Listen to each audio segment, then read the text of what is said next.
value does more bodies bring to a guy? Does it have? So this is a channel called JustPearlyThings, and it's a young lady who interviews people regarding the state of the dating world, the sexual value marketplace, etc. And she uncovers some of the misconceptions that people have, and she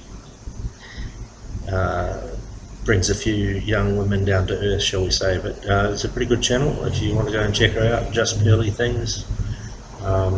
Hopefully she'll let me use a response to this video regarding copyright based on the free use under the education clause, because this is a video that demonstrates a couple of points, and one is that young women are opinionated and don't listen. I should say young women in the West, opinionated and unable to listen. I would go extend that to some certain young gentlemen who have a very superficial view of the world, as we'll see. Anyway, let's carry on.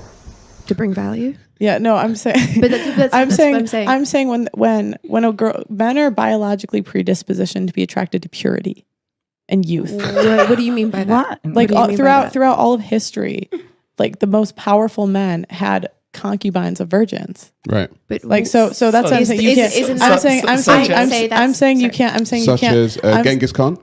Yeah, but I would attribute that to the claiming of power. They want to claim power over submissive female. And wait, guys, it needs to be one at a time. Sorry. Go ahead. I would say that would be attributed to men wanting, or people in those positions wanting, claiming as much power as possible. And the most power you can have is over a submissive, pure female, right? It doesn't necessarily... Right, but I'm saying like we're... Wrong. The most power you can have is to ride at the head of an army, drive your enemy before you, and listen to the lamentation of their women, to paraphrase Conan the Destroyer. So this woman's obviously a feminist. You can just tell that by the hair. So she's got no idea what she's talking about when she's talking about men wanting power over women, because it's just never happened in the past.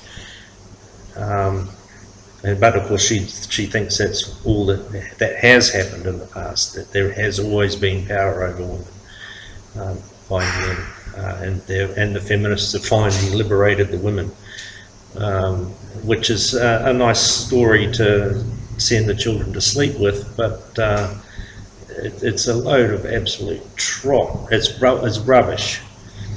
Anyway, so she's attributing men's preferences here for purity and youth to power, which, you know, she's ignorant. Oh my God. They're attracted to youth and purity, and they can't undo that. But that's a power-based mindset, right? And that power is what we kind of crave through a survival mindset, right? When we're trying, the person who has the most power is the most likely to survive, right? And so when we're in that frame of mind, that makes sense. But that's not the world that we kind of really live in anymore. It's not really based around survival. It's not based around this calling for power. I don't think that should be the defining kind of factor in terms of... the musings of a coddled youth.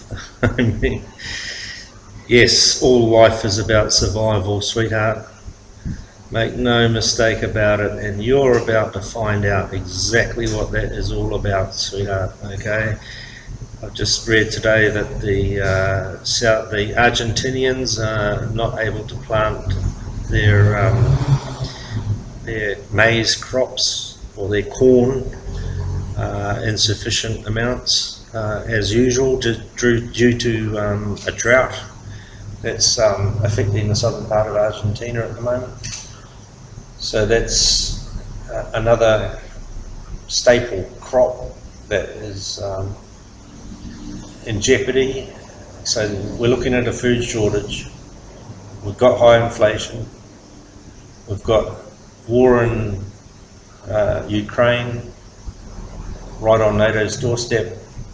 There's a battle between Armenia and Azerbaijan at the moment, and there's another war sort of breaking out between Kazakhstan and Uzbekistan. So there's a little island there, a little group of countries right on Russia's southern or southeastern border there, and China's border, and China shares a border with those countries as well. And we've just had devastating floods in Pakistan, another nuclear power. So the world is not looking good for this coddled little generation here who thinks that the ultimate power is power over a naive woman. I mean, the privilege that this thing shows, that it's not a battle for survival, that life is not about survival of the fittest, that somehow all that needs to be put aside and it's just about politics. She's about to get a fucking wake-up call, I think, in the not too distant future. Right, but that's like a woman's point of view. Right. You might not think that, but in general, guys care, and so it's like you can't go to the market and tell them. But, and I know your friend doesn't, and but this is an exception. But it's I not don't the think rule. he's that much of an exception. I've met a lot of people who don't really care and don't really consider that because there are other factors they consider. Are they trying to sleep with you? Who? Like the people that told you that? In terms of they don't Probably. care? Probably. Because guys are here, right? So guys, you prefer a purer woman than more of a hoe? Absolutely. I mean, yeah, and there's a lot of factors when it comes to liking a girl, but I think if the exact same girl and then she slept with 1,000 men or 3 men, it's like I don't judge the girl that slept with 1,000 men. Live your life, but yeah, you're going to want the girl who has had less men inside of her. Right. Even if I were to say that there was any weight on body count, I would say you'd have to consider the circumstances that body count happened in, right? Where that person was at, why they were sleeping around, right? And what space they might be in, right? Someone can completely change their habits. But guys actually I don't think care. that's true. I don't believe that's true. I think that is actually kind of making too much of a generalization. I know you work on the rule and not the exception. So here are men telling this woman that body count does matter, and she comes back with, I don't think that's true. I mean, you can't make this stuff up, like, yes, body count matters. If you're going, okay, woman tells you she slept with 1,000 men, why not me? Okay, yeah, I'll dip my wick, roll a condom on, fuck away. All right, no problem. But it's not about, would I marry her? Would I commit to her? No way. No man's going to commit to a woman with 1,000 body count. Never. Not going to happen. And it's as simple as that. Men do not want to marry hoes. Simple. Right? They're there for entertainment. They're the entertainment model. Right? You just hire them out for the duration of the fun and see you later. And women who deny that, who want to sleep around, they're the ones that are going to be who are the entertainment models. And this woman's saying, what about the context? Couldn't give a fucking rat's ass about the context. Right, yeah, we can have a conversation about how hard your life is after we've had sex. Right? While I'm pulling my pants on and tying my shoes up and heading to the door, we can have a conversation about how hard your life is. All right? Yeah, good luck with that, sweetheart. But that is too much. It's a lot more nuanced than that. I don't think as many men as you think actually. So I'm just saying, if a woman came to me and said, I've slept with 1,000 men because I was broken and I had been abused and blah, blah, blah, right? You still slept with 1,000 men. Where's the compassion in that, though? I'm not thinking about. I'm thinking about you've had 1,000 penises inside your vagina. You are going to be with someone. Shouldn't compassion be a main factor in that relationship, right? If you are a left-wing Marxist feminist who has any affiliation with intersectional feminism today, don't bother mentioning the word compassion to me, all right? Because the left is the least compassionate of the political spectrum. Every time socialism, communism has been implemented in any society, anywhere in the world, millions of people have been slaughtered in the name of the utopia or the utopic vision of our dear leader. And it is happening today in communist China with the Uyghurs. It is happening today in Putin's Russia, even though they're claiming they're not socialist. They're still led by a man who is ex-KGB, who is socialist through and through, and his troops are slaughtering civilians in Ukraine as we speak. So don't come to me from the left talking about compassion. You don't have it. It has never been a part of your doctrine. So don't fucking sit there on the moral high ground, because you're not part of it. It's not yours to possess. So fuck off.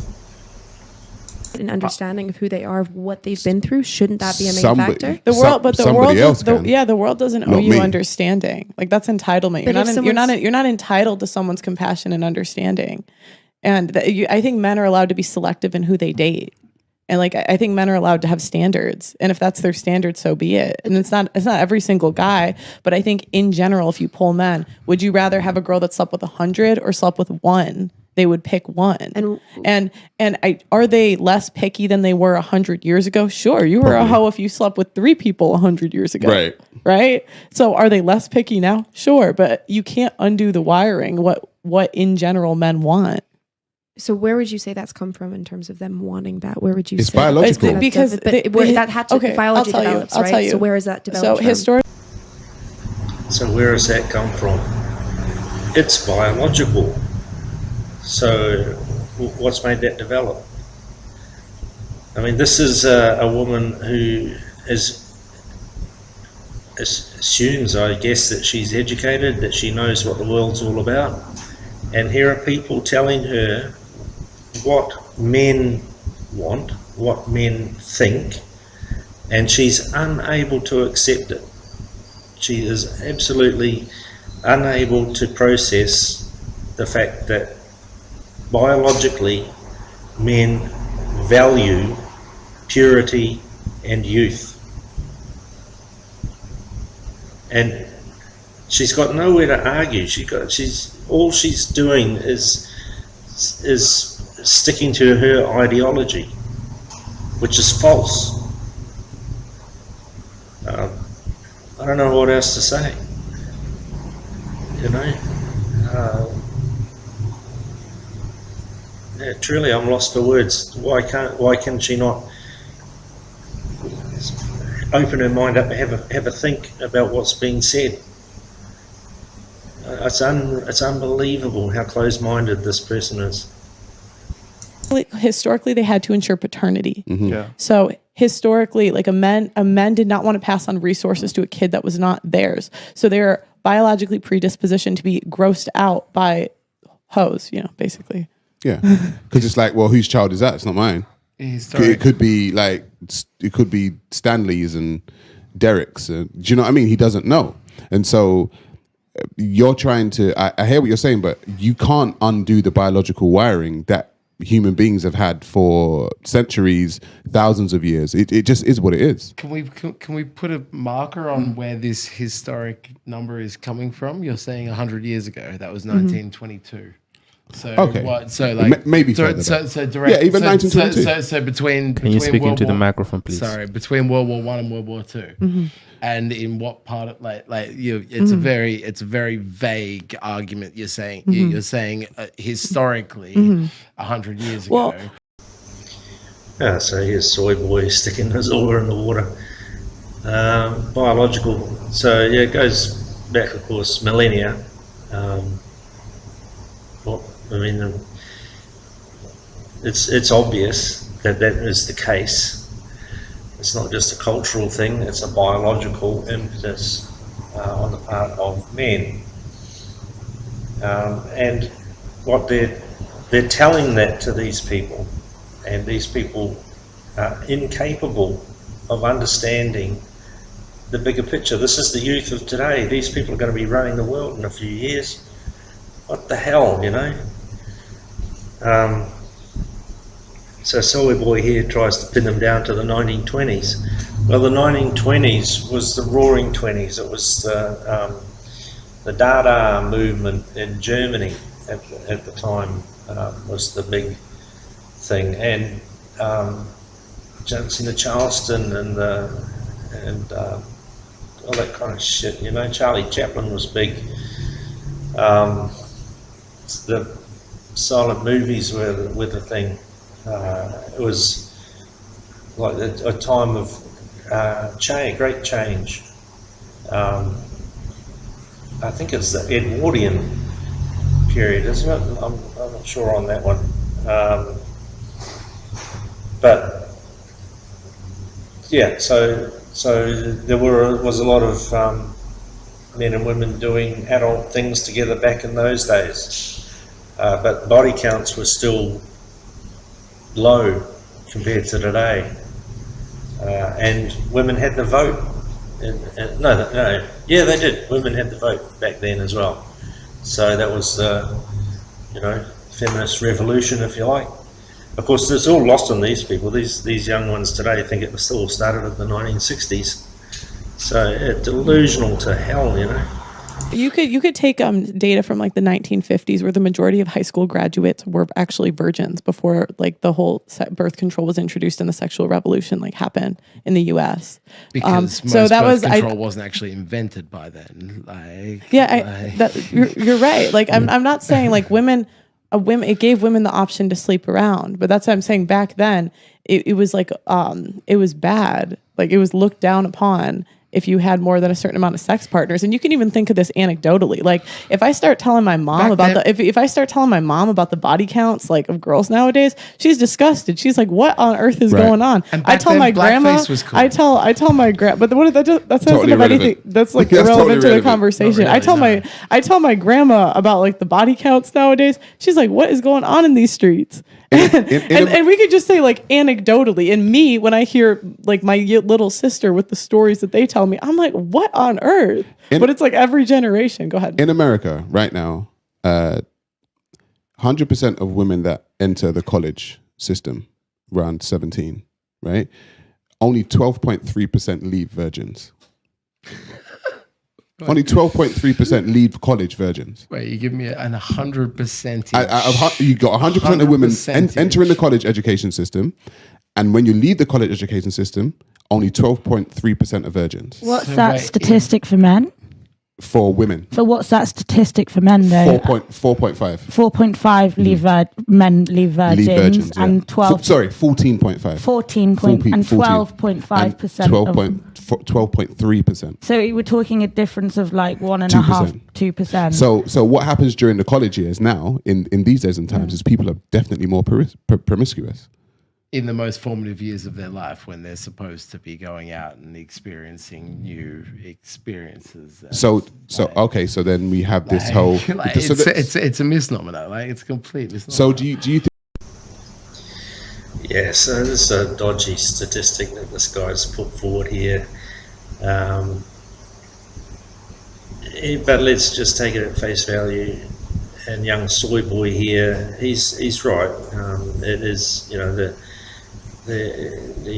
young people at university are supposed to be exploring new aspects of life, and obviously sex is going to be one of them. So I don't think that it's an issue, and I don't think MGTOW really need to have any skin in the game regarding the behaviour of young women in particular, but young men as well in this university world. So I kind of agree with the young soy boy here, except that it's not a misnomer. That's not what that's not what it is. It's just, I can't think of the word at the moment, but it's not misnomer. It's anyway.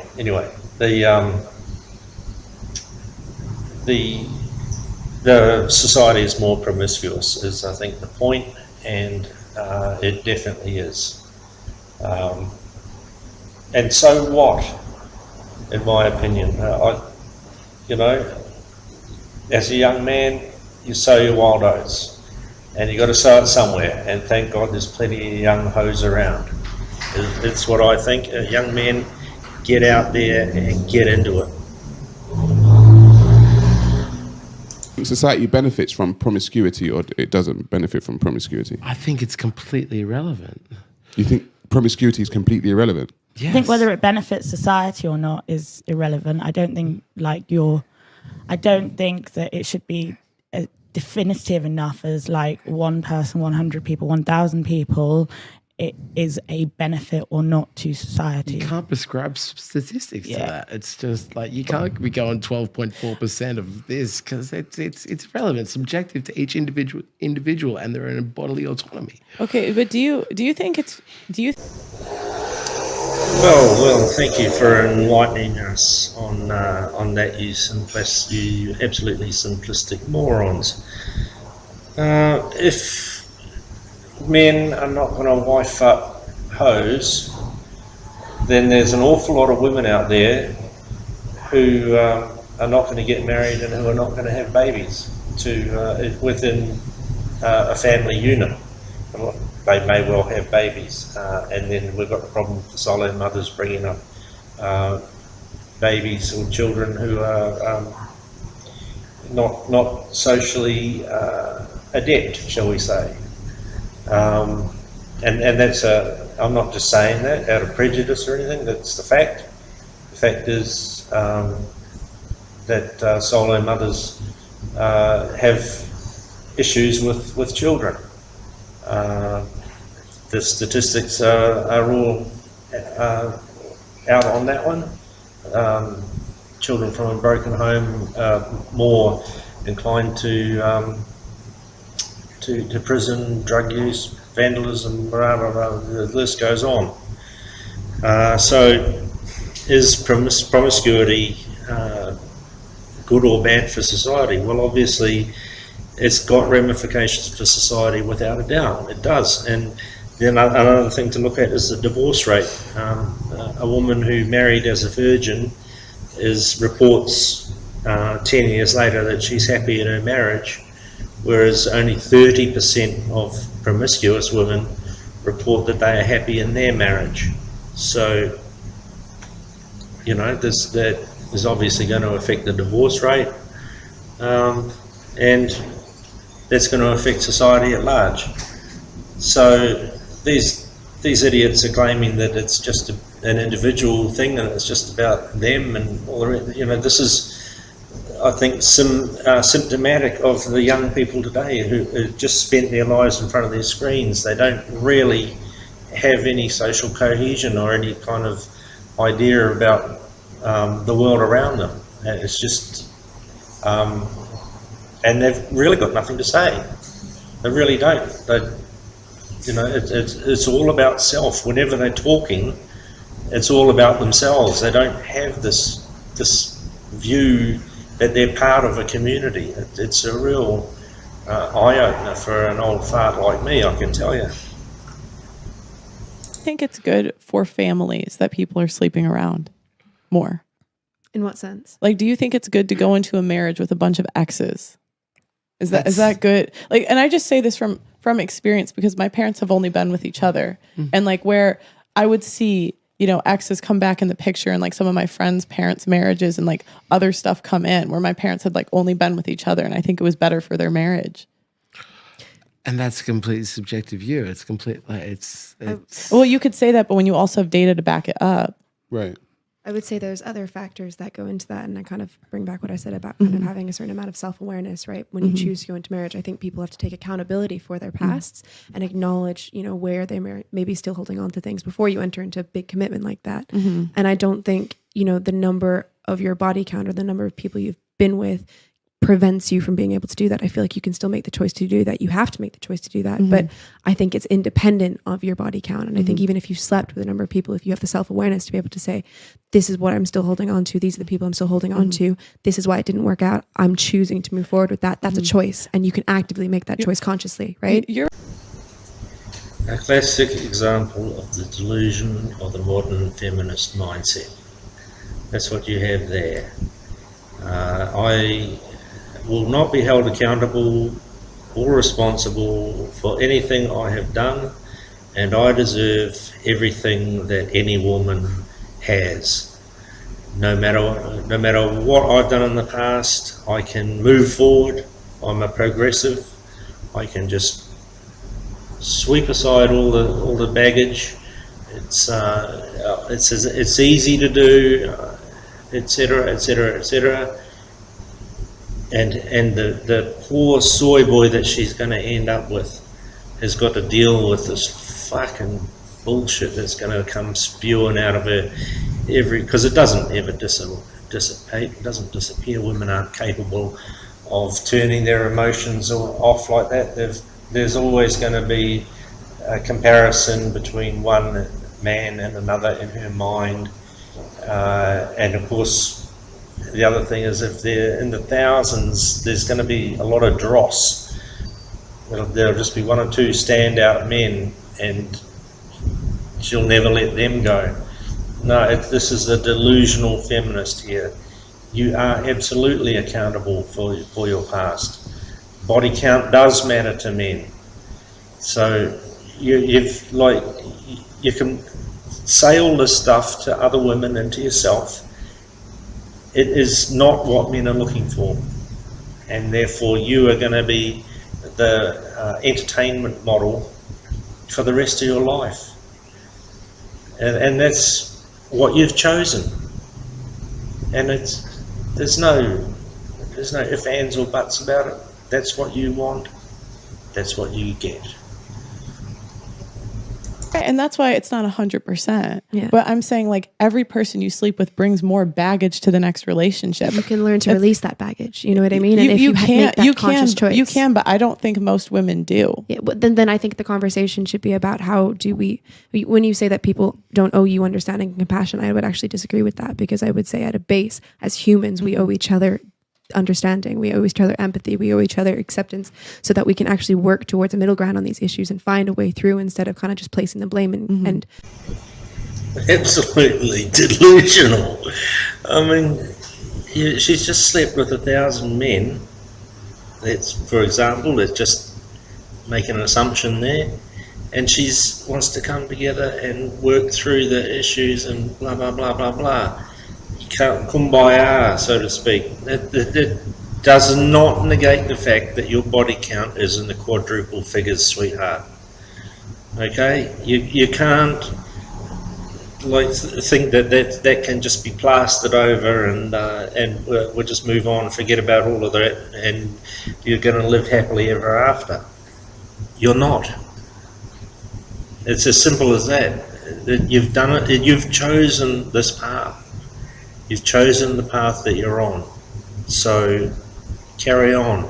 This is the life decisions that you've made, and men have a right to their standards, and their standards are purity and youth. Simple. So you're not part of the standard. You're going to have to find a man who doesn't have those standards. And good luck with that. As many of you know, I was just banned on TikTok, and we are demonetized on a daily basis on this platform. If you want to help, please consider sending a super thanks below. Every donation helps, and it helps make what we do possible.